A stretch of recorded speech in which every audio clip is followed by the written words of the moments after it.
The first thing I found with my name on it in Cincinnati was a suit I had forgotten existed. I had been back in the city for less than 3 hours when I saw the paper sign taped inside the window of Bell & Sons. Final week. Everything must go. The letters were printed in black marker, slightly crooked, over a display of wool jackets and old wooden hangers. I almost kept walking. That would have been consistent with the way I had handled Cincinnati for the last 12 years. Keep moving. Don't look too closely. Don't give the past enough time to recognize you. But rain had started, a thin August rain that darkened the brick sidewalk, and I stood under the striped awning long enough to remember being 32 and nervous, while an old tailor wrapped a measuring tape around my chest. I told myself I went inside because of the rain. The bell over the door gave the same tired little chime I remembered. The shop smelled of pressed wool, cedar blocks, dust, and whatever starch Bell & Sons had used since before I was born. Half the racks were empty. Cardboard boxes sat open on the floor. A silver-haired man was folding shirts behind the counter, and for a moment, I assumed he was someone new. Then he looked up over his glasses. Nathaniel Mercer. He said my name, like I had only stepped out for lunch. Vincent? He smiled. You got older. So did you. That's usually how 12 years works. I laughed before I could stop myself, and the sound felt strange in that room. Vincent Bell came around the counter and shook my hand with both of his. He had fitted my father for suits, then my older brother, then me. In my family, Bell & Sons had been treated more like a landmark than a business. You went there for weddings, funerals, promotions, and occasions important enough to require clothes that made you stand differently. I had ordered exactly one custom suit from Vincent, charcoal wool, 2 buttons, nothing flashy. I remembered paying the deposit. I remembered the first fitting. What I did not remember was ever picking it up. Apparently, neither did Vincent. You still have something here, he said. I thought he meant an old receipt, maybe a tie I had forgotten. Instead, he disappeared through the curtain at the back of the shop. I heard hangers sliding along metal, then a cough, then his voice muttering to himself. When he came back, he was carrying a dark garment bag. There was dust along one shoulder. Vincent, there is no way. There is absolutely a way. He laid the bag across the counter and pulled down the zipper. The charcoal fabric underneath looked darker than I remembered, almost blue beneath the fluorescent lights. He lifted the jacket carefully and opened it toward me. Stitched into the lining, in small cream-colored letters, was Nathaniel Mercer. For a few seconds, I just stared at my own name. It did not feel like finding clothing. It felt like finding evidence. I touched the inside seam with 2 fingers. You kept this. Vincent's expression changed. Not dramatically, just enough. We did. For 12 years? Well, he folded his arms. That part needs explaining. I looked at him. He looked toward the front window, as though the correct explanation might be parked across the street. Most unclaimed work gets cleared after a year, he said. Sometimes 2, if we know the family. We called the number you left. Disconnected. Sent a letter to the address. Came back. Your father said you'd moved to Chicago, but he didn't have an address he was willing to give me. That sounded like my father. I had left Cincinnati quickly. A job offer had given me the excuse. Everything else had supplied the momentum. Within 11 days, I packed my apartment, accepted a position with a communications firm in Chicago, and learned how efficiently a person could remove himself from his own routines. New phone, new address, new grocery store, new dry cleaner, new bars where nobody knew my family, or why dinners with them had begun ending in silence. I had barely thought about Bell & Sons. I had barely allowed myself to think about Cincinnati. So you put it in storage for 12 years? Vincent rubbed a thumb along the counter. No. That one word landed oddly. What do you mean, no? I mean we were going to clear it out. Your deposit covered the work, but not indefinite storage. I told Graham that. The name meant nothing for half a second. Then something shifted at the edge of memory. A tall man, carrying an old wooden door through the shop next door, rolled sleeves, sawdust in dark hair, a voice from the sidewalk asking if Bell was ever going to fix the crooked transom above his entrance. A paper cup balanced on a windowsill, gray-blue eyes, maybe. I could not get the face to hold still. Graham who? Vincent gave me a look I did not understand. Whitaker. Graham Whitaker. The surname pulled loose another thread from 12 years ago. Whitaker Restoration had been working on the building beside Bell & Sons when I came for my fittings. Graham had been there often enough that we had spoken. Not often enough, I thought, to explain the strange awareness that followed his name. What does Graham Whitaker have to do with my suit? Vincent removed his glasses and cleaned them with the edge of his shirt. He paid the storage. I thought I had misheard him. For what? Vincent glanced at the suit between us. For that. I laughed once because the alternative was standing there with my mouth open. Why would some contractor pay to store my suit? He wasn't some contractor. That does not answer the question. No, Vincent said. It doesn't. How long? He put his glasses back on. The first year, he asked me not to sell it. Paid the storage and said give it another year. And the next? He paid again. And after that? Every year. The rain tapped softly against the front windows. Somewhere in the back room, an old wall clock ticked loudly enough for me to notice it for the first time. 12 years? 11 renewals after the first extension. Why? Vincent's mouth pulled slightly to one side. You should ask Graham. I looked down at the suit. My own name seemed suddenly too intimate for a piece of embroidery. Did he ever say anything? Not much. Vincent. He said it belonged to you. That's obvious. He seemed to think it mattered. I tried to remember Graham again. This time I caught a clearer image. A man leaning against the doorway between buildings, while Vincent pinned the cuff of my trousers. Graham had said something that made Vincent laugh. I had looked up. Graham had looked directly at me, not at the suit, and held my eyes half a second longer than strangers usually did. Or maybe memory was doing what memory does when handed a mystery, rearranging old furniture and insisting it had always been there. I asked Vincent where Graham was. He pointed 2 blocks east. Still in the neighborhood? Vincent smiled faintly. Unlike some people, I deserved that enough not to argue. I left Bell & Sons carrying the garment bag over one shoulder. The rain had softened to mist. 2 blocks east, polished storefronts gave way to working buildings with loading doors and faded painted signs. Whitaker Architectural Salvage occupied an old brick warehouse with tall windows and a green metal door propped open by a chunk of limestone. Inside, the place smelled of wood dust, machine oil, and old houses.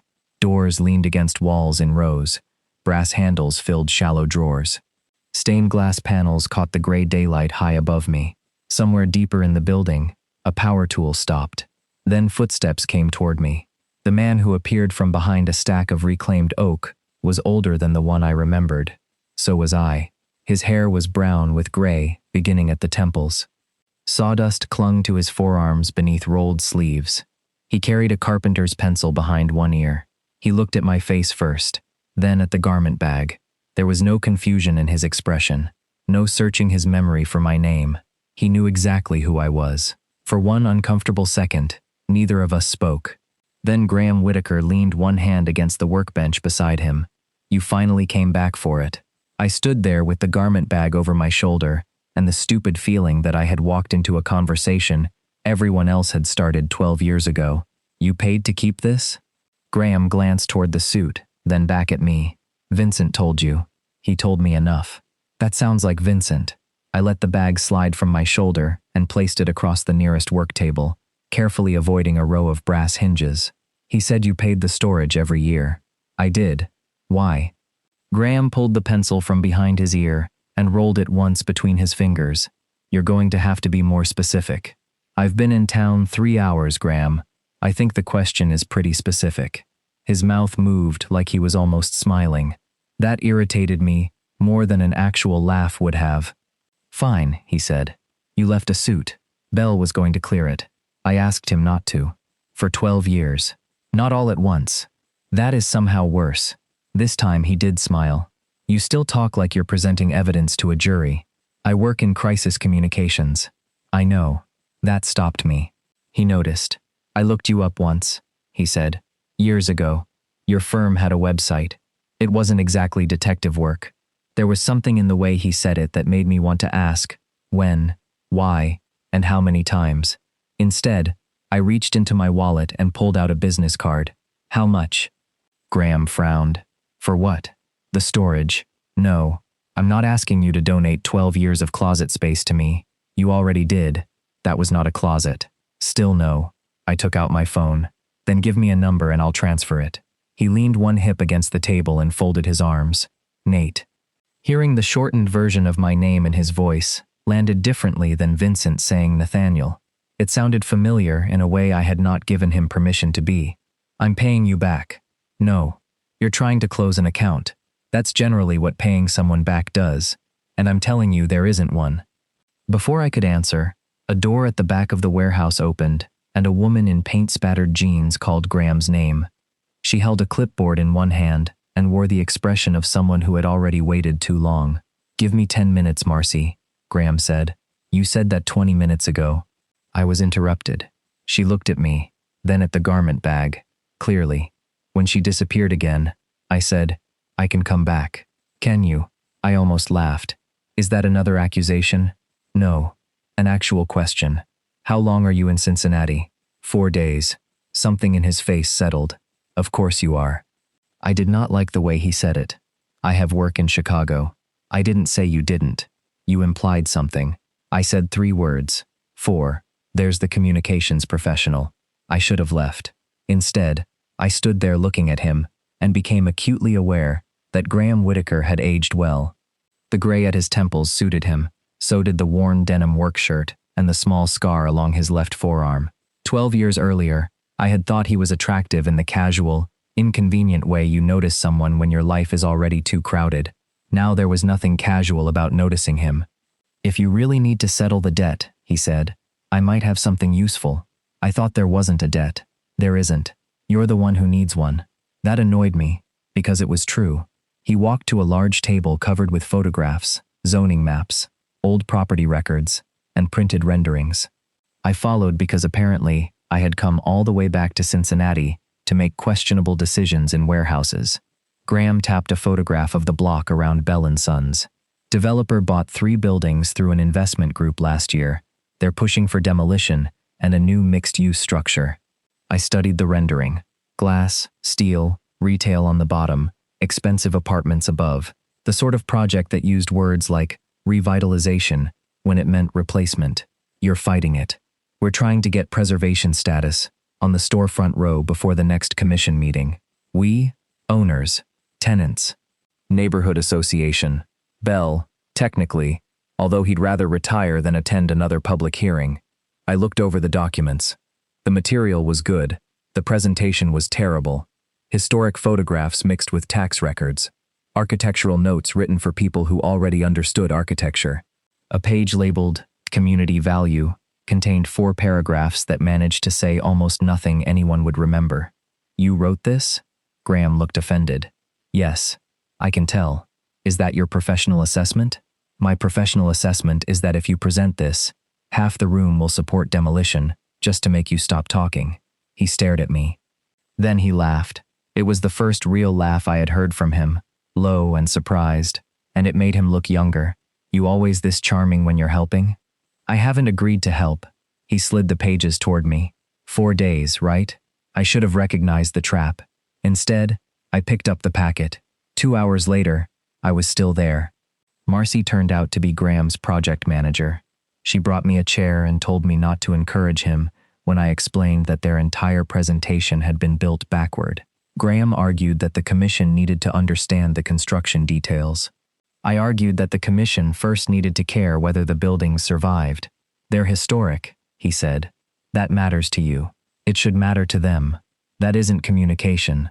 That's faith. He leaned over my shoulder to look at the laptop screen. You really do make a living telling people what to think. No, I make a living figuring out what they already care about, and if they don't care, then I find the thing they care about that connects to the thing you need them to care about. He considered that. That sounds manipulative. You restore buildings nobody asked you to restore. They'd ask if they knew what was being lost. I looked at him. Exactly. He went quiet. Was that a trick? Yes. I dislike you. You're taking it remarkably well. By 8:30, Marcy had gone home, and the warehouse had changed character. The overhead lights were off, except above the main tables. Outside, rain ticked against the high windows. Graham ordered sandwiches from a place around the corner, without asking what I wanted, then handed me turkey on rye with mustard and no mayonnaise. I looked at the sandwich. What? No mayonnaise. You hate mayonnaise. I stared at him. Graham took a bite of his own sandwich, as though he had not just reached across 12 years, and pulled out a detail from nowhere. I did. You still do. That was a guess. It wasn't. I opened my mouth to ask when I had ever told him that, but he pointed at my laptop. Your headline is too long. You're changing the subject. I'm protecting the neighborhood. I should have pushed. Instead, I ate the sandwich. The next afternoon, Vincent called to say the suit needed alterations if I actually intended to wear it. I told him I would stop by before closing. Graham happened to be at Bell & Sons when I arrived. Carrying an old brass light fixture Vincent had apparently promised him before the shop was emptied. I stepped out from behind the fitting curtain in the charcoal jacket. Vincent circled me with pins between his lips. Shoulders are still good. Waist, less forgiving. Thank you, Vincent. You want dishonesty? Go to a department store. Graham stood near the mirror, pretending to inspect the light fixture. Vincent adjusted the back, then reached toward my collar. Not too tight, Graham said. The room went quiet. Vincent glanced at him. I did too. Graham seemed to realize what he had said only after both of us were looking at him. You used to hate that. I looked at myself in the mirror, then at Graham's reflection behind me. I remembered the suit. I remembered the shop. I remembered leaving. But I did not remember ever telling Graham Whitaker how I liked my collars. For the next 3 days, I found increasingly convincing reasons not to leave his workshop. At first, the reasons were legitimate. The preservation presentation needed work. The commission packet was still a mess. Marcy had somehow created 3 versions of the same property map, each with different dates. Graham's opening statement sounded like a building inspector reading an obituary. I told him that. He told me I was dramatic. Then he read my rewrite and used almost every word. By the second evening, we had fallen into a rhythm I recognized from good professional partnerships and distrusted for exactly that reason. Graham spread photographs and records across the table. I turned them into an argument people could follow. He challenged every phrase that sounded too polished. I removed half the jargon from his notes. Somewhere around 9, one of us would realize we had forgotten dinner. The workshop became easier to understand once I stopped looking at it as a warehouse full of discarded things. Graham had organized everything by possibility. Doors with damaged panels stood separate from doors with good glass. Hardware was sorted into shallow wooden drawers. Mantels, light fixtures, floor registers, carved brackets, cabinet pulls. Even objects that appeared useless at first had been cleaned and labeled. One night, while Graham searched for old photographs, I wandered to a wall where dozens of keys hung from hooks. Some were black iron and heavy enough to feel theatrical. Others were small brass keys with worn teeth and handwritten tags. I picked one up. Does this still open something? Graham looked over. Probably not. Then why keep it? He shrugged. Because not opening the original door doesn't make it worthless. I turned the key in my fingers. That sounded suspiciously philosophical. It was an inventory answer. You rehearse those? Only for crisis communications consultants. I smiled and put the key back. The thing that unsettled me most about Graham was not how much he remembered. It was how little he seemed interested in proving that he remembered it. He never said remember when. He never tried to force intimacy out of old details. They simply surfaced. He knew I took coffee without sugar, though I was certain we had never gone for coffee together. He knew I tapped a pen against my thumb when rewriting something I disliked. He remembered that I once described a restaurant as having good food and criminal lighting.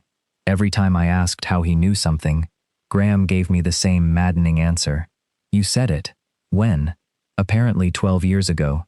You remember everyone this well? No. He said it without emphasis, which somehow made it worse. By the 4th evening, I knew things about him too. Graham drank coffee until noon and switched to water afterward because, according to him, anything after 12 was borrowing energy from tomorrow. He hated voicemail. He listened to baseball games on an old radio when he worked alone, but turned them off when anyone else came in. He kept a clean shirt hanging inside a metal locker because restoration work had a talent for ruining whatever he wore before lunch. He read every public comment submitted to the Preservation Commission, including the hostile ones. He pretended not to care when people called the buildings ugly, but I noticed he always stopped moving when he read those comments. Graham did not talk about buildings as investments. He talked about the people who had touched them. On Friday afternoon, we walked the block together so I could understand what he was trying to save. He showed me old bakery tiles beneath a newer storefront floor. He pointed out a limestone lintel nearly hidden behind a plastic sign. He knew which upper windows were original and which had been replaced cheaply in the 70s. At Bell & Sons, Vincent was pinning sale tags to a rack of ties. "You two again," he said. "Professional emergency," Graham told him. Vincent looked at me. "You voluntarily spending this much time with him?" "Against medical advice." "Good. Maybe he'll finally become social." Graham took a measuring tape off the counter and threw it at him. Vincent caught it without looking. I had not seen Graham behave that way before. The ease between them made something inside me ache unexpectedly. I had spent 12 years building a life where almost everyone knew a version of me attached to a context. Colleagues knew the calm version. Clients knew the useful version. Friends in Chicago knew the version who showed up for dinner and changed the subject when conversation moved toward family. Watching Graham and Vincent insult each other over tailoring supplies, I realized there were people here who had accumulated each other slowly. I had accumulated almost no one. Vincent called me into the fitting area before I could sit with that thought too long. The alterations were nearly finished. The trousers needed one final adjustment, and the jacket now sat properly across my shoulders. I faced the three-way mirror while Vincent worked around me. The suit looked surprisingly current. Not young, exactly. Better than that. It looked like it belonged to the person standing inside it instead of the man who had ordered it. Different body, Vincent said. Kind way of putting it. Not worse. Different. Graham stood near the front window, checking messages on his phone. Vincent smoothed one sleeve. "You know what you called this suit when you ordered it?" I shook my head. He smiled. "I do. That sounds dangerous. You were arguing with your father on the phone when you came in for your second fitting. Hung up angry enough to bend the door handle. I doubt I could bend the door handle. You were younger, more optimistic." Graham looked up. Vincent continued. "You told me this was the first thing you'd ever bought for the life you actually wanted." The room seemed to change temperature. I looked at my reflection. Something came back then. Not the whole day. Pieces. My father asking why I needed a custom suit for a job interview in another city. Me telling him it wasn't for the interview. His silence after I said I might not come back. The sick mixture of fear and relief I had felt standing on that little platform while Vincent pinned the hem. Then another memory. Graham had been there, not inside the fitting area, near the doorway with a box of old hinges under one arm. I had forgotten that completely. I turned. He was already looking at me. "You heard me say that?" "Yes." The answer was quiet. Vincent suddenly became fascinated by the trouser cuff. I stepped down from the platform. "Is that why?" Graham knew what I meant immediately. He glanced toward Vincent, then toward the street. "Not here." That irritated me. "You've had 12 years to prepare an answer. I didn't know there was going to be a test." "Graham." He held my gaze, then nodded toward the door. We walked back to the workshop without speaking. The late afternoon had turned warm after days of rain, and the sidewalks were crowded with people leaving offices and heading toward restaurants. Graham unlocked the green warehouse door and let me in first. Inside, the workshop was empty. Marcy had already gone home. I put the garment bag over the back of a chair. Graham set his keys on the table. I stood across from him. "Why did you keep paying?" He looked down at the keys instead of at me. "It wasn't much money." "That is not an answer." "I know." "Did Vincent ask you to?" "No." "Did my father?" "No." "Did you think I was coming back?" His jaw shifted slightly. "No." That answer hurt more than I expected. I folded my arms. "Then why?" For once, Graham did not deflect. He did not make a joke. He looked tired, and older than he had in the fitting room mirror. "Because you left everything else." I said nothing. He rubbed a thumb across one of the brass keys on the table. "You left your apartment, your family, the job you had here. People stopped mentioning you because every time they did, somebody got uncomfortable." He looked at me. "And that suit was still sitting in Vincent's back room, so you paid for it. The first year, I thought maybe you'd come back. And the second? I figured maybe the first year had been bad. The third?" Graham gave a small, humorless smile. By then, it had become a habit. 12 years is a hell of a habit. I know. I wanted a cleaner explanation. Something romantic enough to reject, or practical enough to dismiss. Graham gave me neither. He looked at the garment bag. You said it was for the life you wanted. His voice softened. I figured you should get to keep one thing. That was all. No declaration, no confession, no claim on me. Just a man who had remembered a sentence I had said once, when I was 32, and angry, and trying to become someone else. I drove back to my hotel that night, with the suit lying across the back seat. For days, I had been trying to understand why Graham Whitaker had kept something that belonged to me. Now a different question followed me through every red light. If he had never expected anything from me, why did being remembered by him feel so much like being wanted? After that, Graham and I stopped pretending the preservation project was the only reason we kept finding ourselves in the same room. We still worked. More than worked, actually. The commission hearing had been moved up by 3 days, which gave me exactly the kind of deadline I understood. I rebuilt the presentation, cut 12 slides, added photographs of the storefronts when they were still family businesses, and made Graham practice answering hostile questions without sounding like he wanted to repair the questioner with a hammer. He hated rehearsal. I hated improvisation. Somewhere between those two positions, we became effective. Marcy started leaving us alone when she realized Graham argued less with me than with everyone else. Vincent began calling us the campaign committee, even though no committee existed. By the end of the week, Graham could explain historic tax credits in 90 seconds, and I could identify quarter sawn oak without embarrassing myself. The dangerous part was everything that happened around the work. Graham began keeping the side door unlocked when he knew I was coming. I stopped texting before I showed up. He would look up from whatever he was repairing and say, "You're early," or "You're late," as though both were things he had a right to notice. One evening, I found a clean mug beside the coffee machine before I asked for anything. Another night, he put a takeout menu in front of me and said, "Pick somewhere with criminal lighting." It took me a second to remember the joke I had made 12 years earlier. When I did, I laughed hard enough to make him look pleased with himself. That was becoming a problem too. I liked making Graham look pleased. I also began to see what happened when he was tired enough to stop being careful. He rubbed the back of his neck when he worried about money. He went silent when someone praised him directly.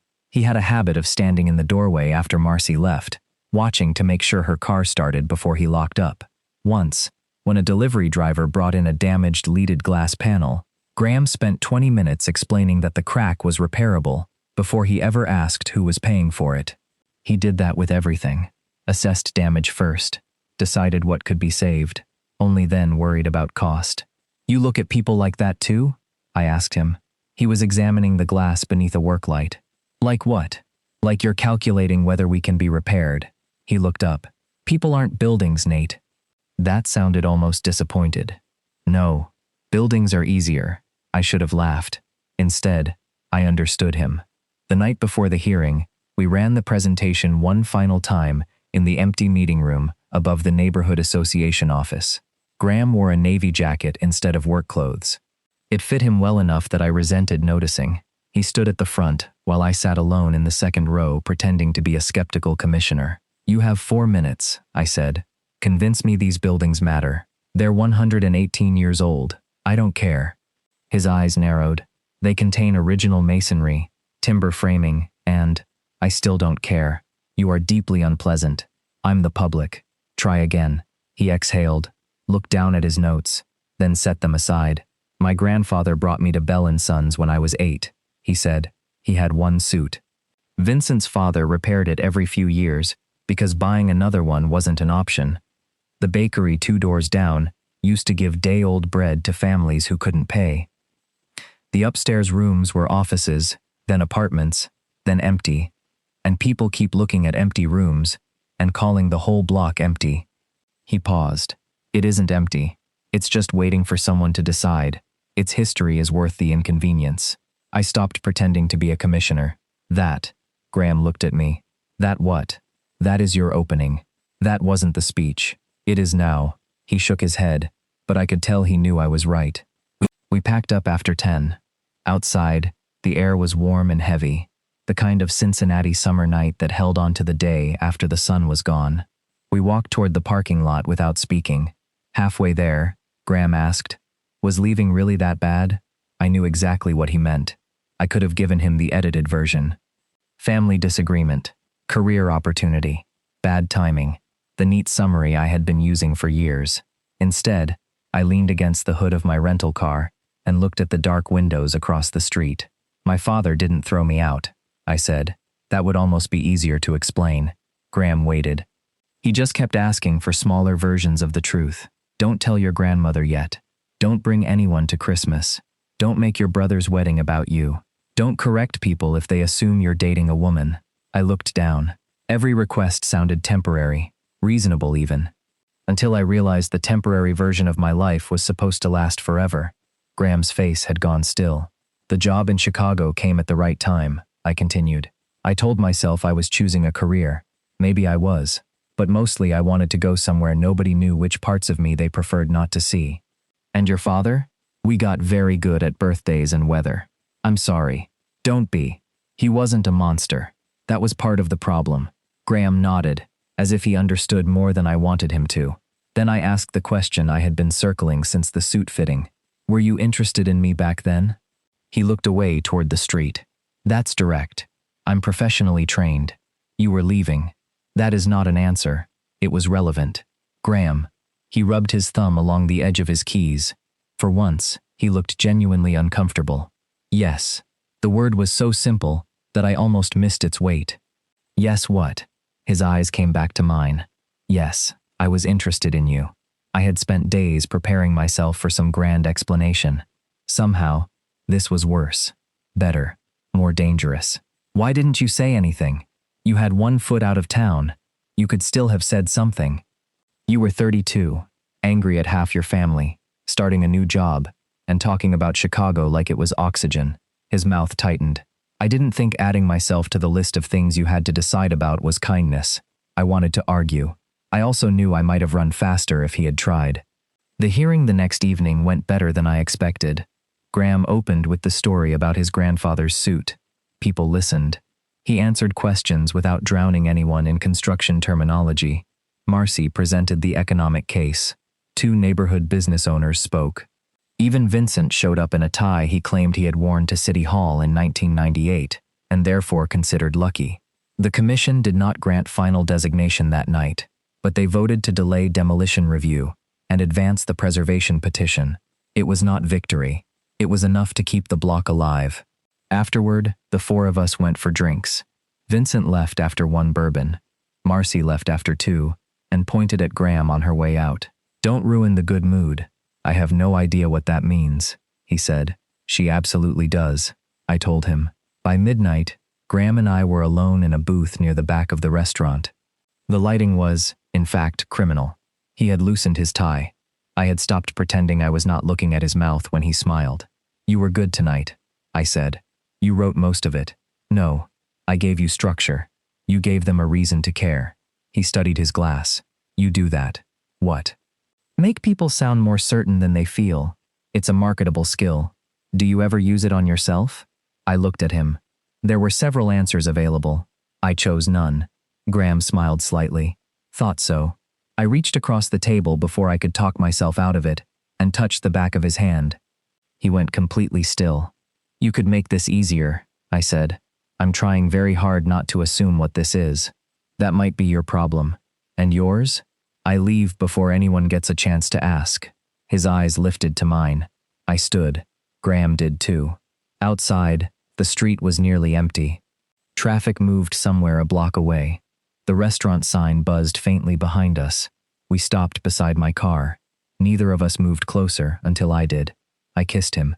There was no cinematic surprise to it. Graham's hand came lightly to my side, not pulling, just there. He gave me enough time to change my mind. I didn't. When I kissed him again, he answered with 12 years of restraint compressed into something quiet enough to scare me. We separated because breathing eventually became necessary. Graham kept his hand at my waist for another second, then let it fall. When do you go back to Chicago? He asked.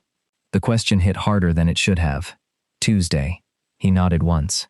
Right. That was all. But driving back to my hotel, I realized Tuesday no longer sounded like a date. It sounded like a decision. The morning after I kissed Graham, Cincinnati looked offensively normal. People walked dogs. Delivery trucks blocked half the street. A woman argued with a parking meter outside my hotel, while I stood at the window holding coffee I had forgotten to drink. I had slept badly, which would have been easier to blame on the hearing than on the memory of Graham's hand at my waist. He had not texted. Neither had I. That should have felt reasonable. We were two grown men who had kissed once after midnight, not teenagers waiting for someone to change a relationship status. Still, by 9:30, I had checked my phone enough times to make myself angry. The preservation decision came just before noon. Marcy called first. The commission had accepted the preliminary designation and suspended demolition review, while the full historic application moved forward. It was not permanent protection yet, but the developer could no longer tear down the storefronts while everyone argued. Graham's block had time. When I reached Bell & Sons, Vincent had somehow acquired a bottle of champagne, despite insisting for years that alcohol before 5 was proof of moral decline. Marcy hugged me. Graham did not. He stood across the shop holding 2 paper cups of champagne and gave me one. His fingers touched mine briefly. Neither of us mentioned the kiss. That made the air between us feel more intimate, not less. Vincent raised his cup. To not replacing 100 years of brick with luxury apartments nobody can afford. Marcy laughed. Graham drank.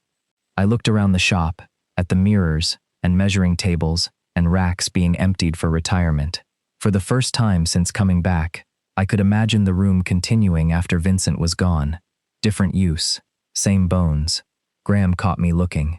See, he said, sometimes inconvenience works.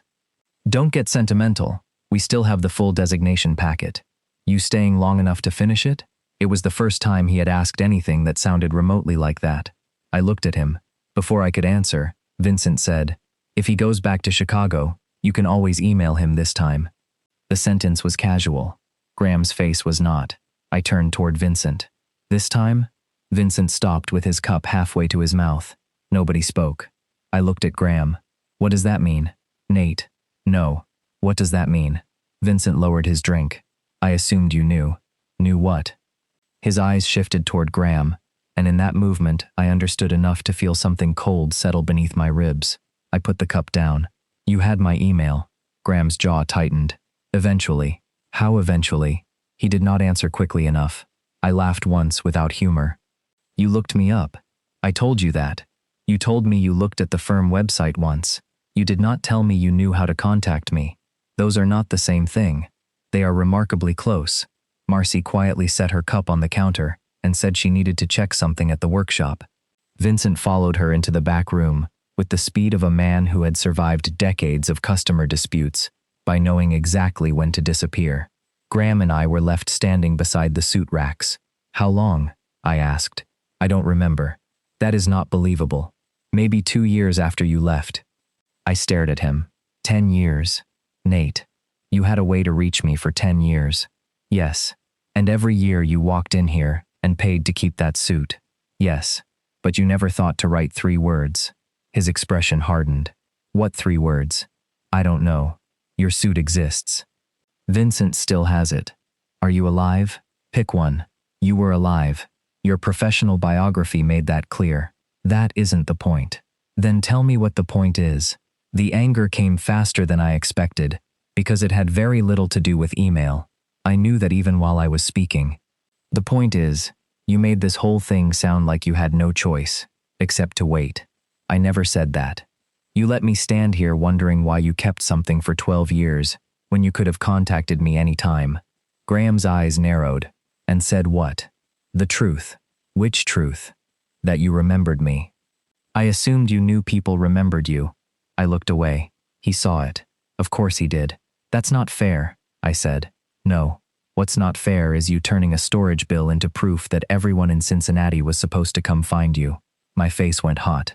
I never said everyone. You didn't have to. I stepped closer. You could have contacted me. Graham held my gaze. So could you.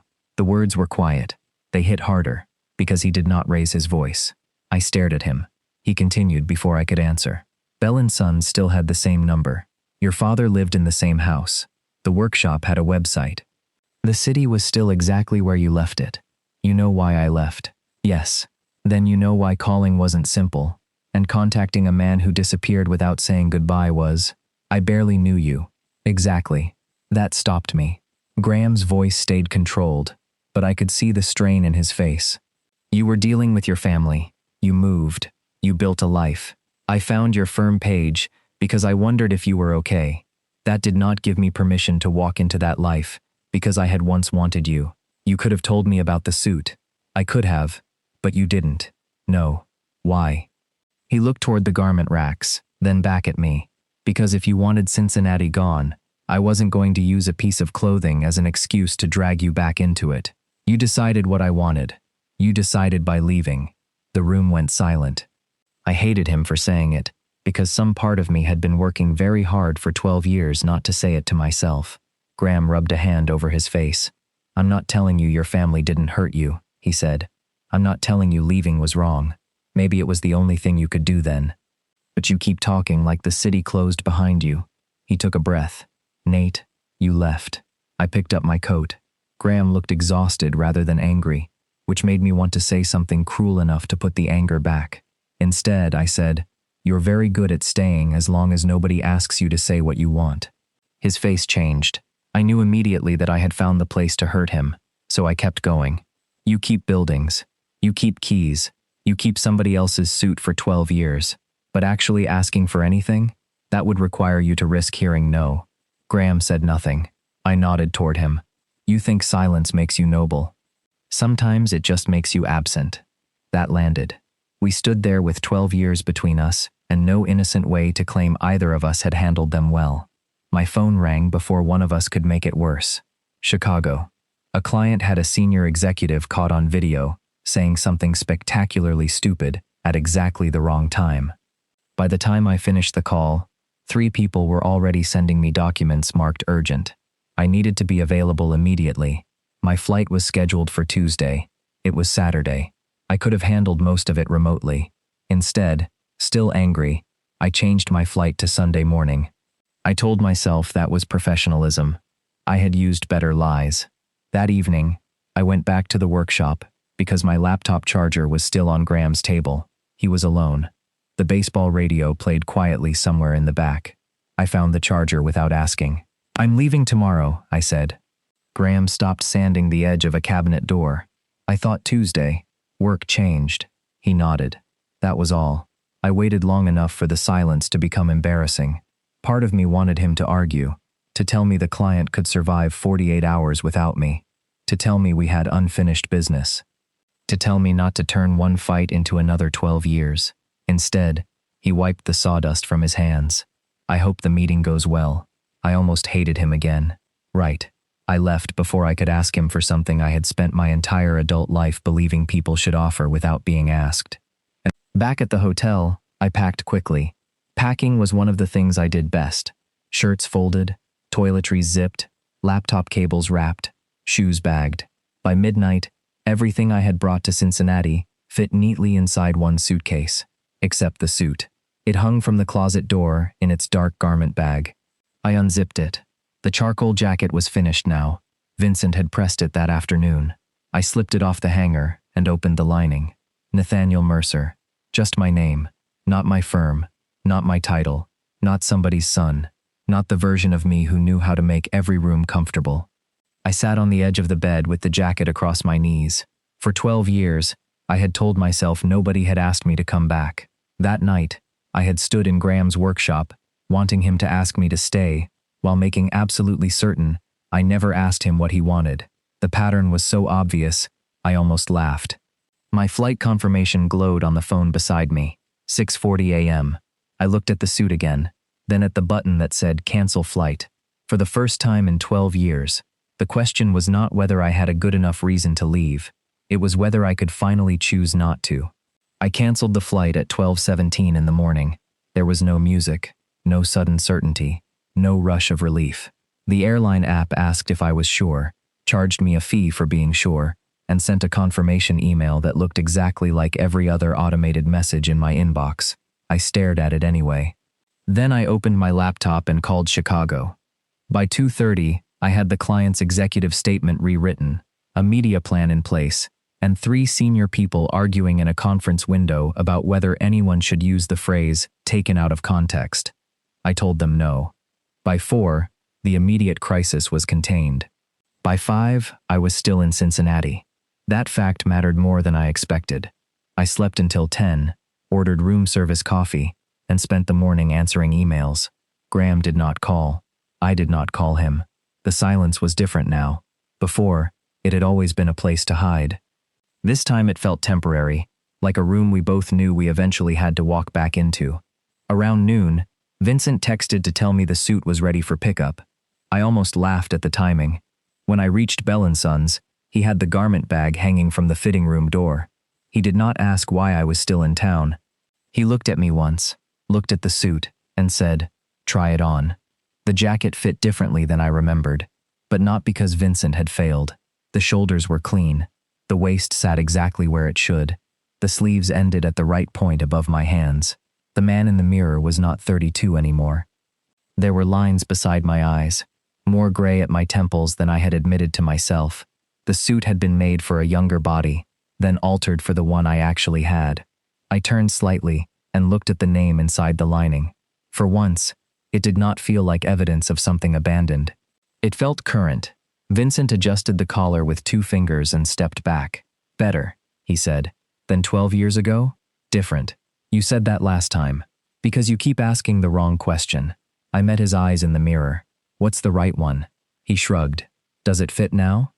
That afternoon, I finished the Chicago work from a table in the hotel lobby. At 6, I went upstairs, showered, and put on the suit. No tie. White shirt, collar open. I stood in front of the mirror longer than necessary, then left before I could invent a reason not to. Graham's workshop was still open when I arrived. The green metal door stood half raised, warm light spilling across the pavement. Inside, the radio played quietly. Graham was alone near the back, sorting brass hardware into shallow drawers. He looked up at the sound of my shoes on the concrete.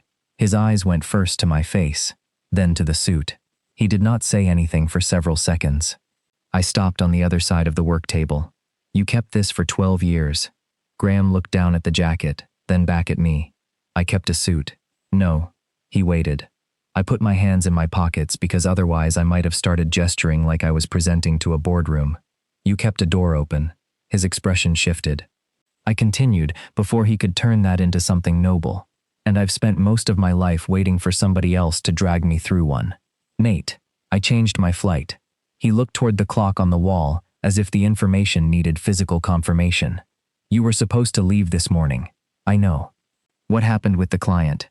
"I did my job." "From here?" "Yes." He was quiet. I took a breath. "I was angry at you because you never contacted me. And part of that anger was fair. You did decide something for me. You decided silence was kinder than risk." Graham nodded once. "It wasn't my best decision." "No." A faint smile touched his mouth, then disappeared. "But I also spent 12 years making leaving sound like something that happened to me," I said. "My family made things hard. My father made me feel like honesty was disruptive. All of that is true, but you were right about one thing." He did not look pleased to hear that. I left. "Nate, I wasn't trying to." "I know. Let me finish." He stopped. "I left because I needed to. Then I kept leaving, because it became the thing I knew how to do. Jobs, relationships, cities emotionally, even when I stayed physically. The second I thought somebody might decide I was too much work, I made the decision for them."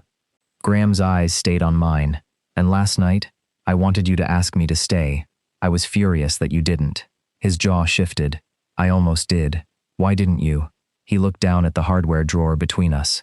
"Because I thought if you wanted to go, asking would make it about what I needed." "There it is." He looked up. "You do the same thing," I said. "You turn not asking into kindness."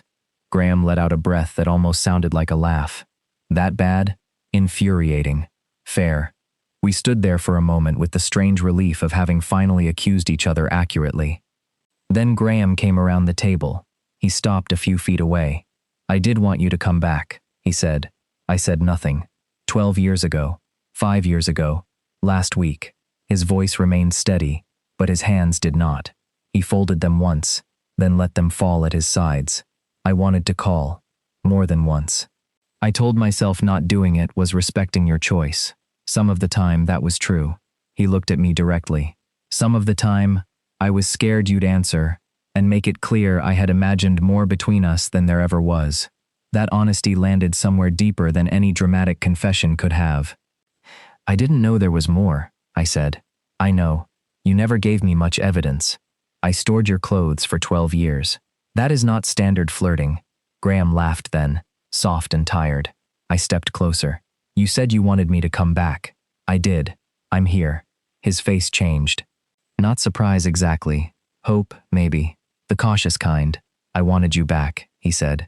I just didn't think wanting you gave me the right to ask. I looked at him for a second. Then ask me now. Graham went completely still. The workshop seemed enormous around us. Every old door, every salvaged key, every piece of somebody else's history waiting for a second use. His voice was quieter when he finally spoke. Stay. One word. No speech. No conditions. No promise that staying would be easy. For the first time in my life, I did not hear it as a demand. I heard it as an invitation. Okay. Graham's eyes closed briefly, like the word had hit him harder than he expected. Then he reached for me slowly enough that I could have stepped away. I didn't.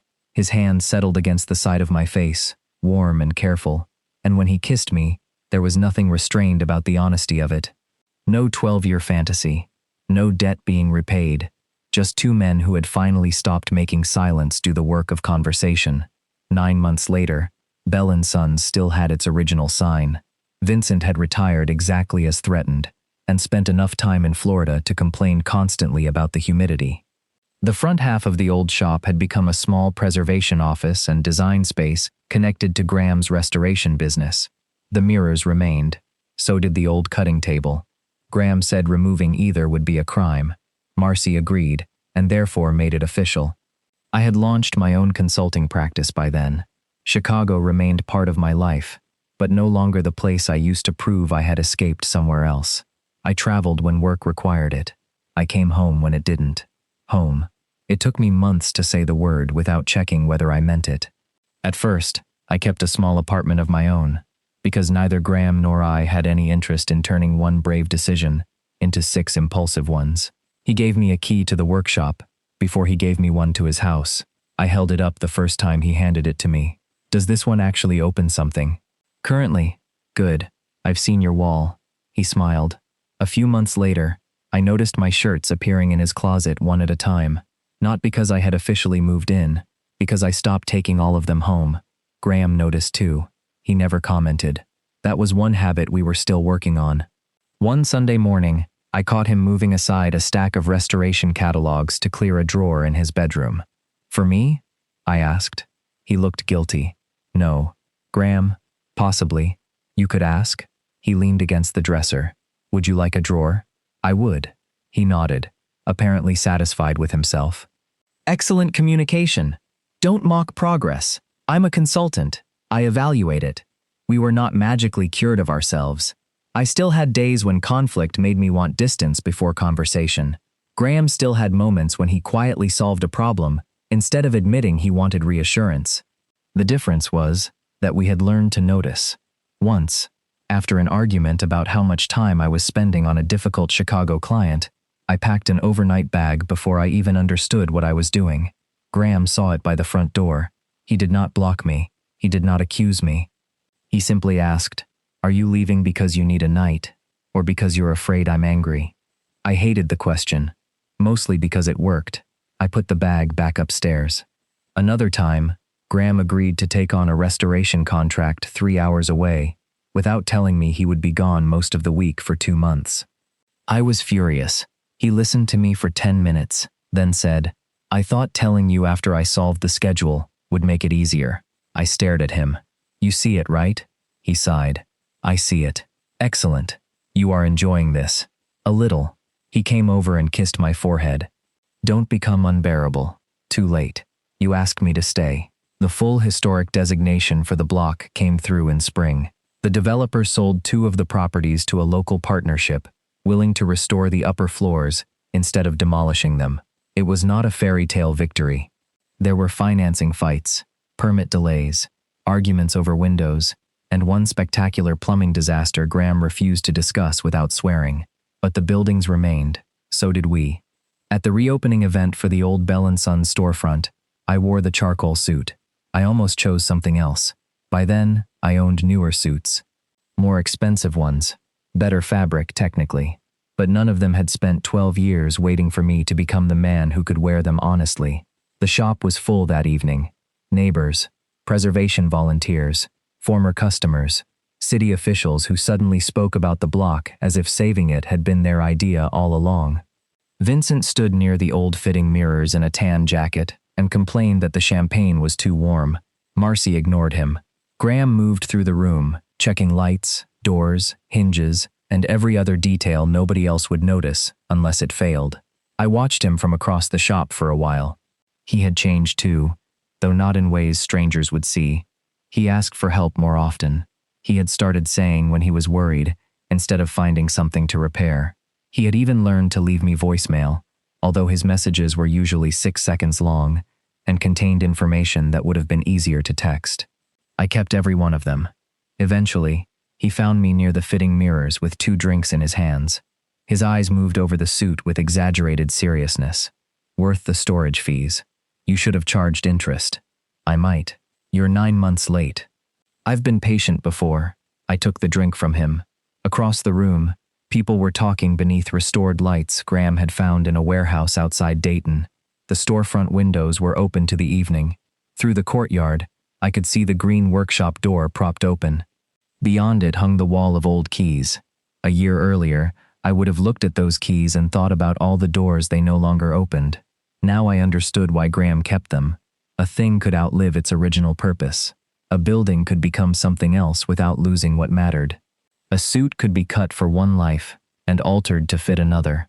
And a man could leave home for good reasons, stay away for bad ones, and still decide that coming back did not erase the courage it took to go. For 12 years, I thought the bravest thing I had ever done was leave. Maybe, at 32, it was. But bravery changes shape when you do.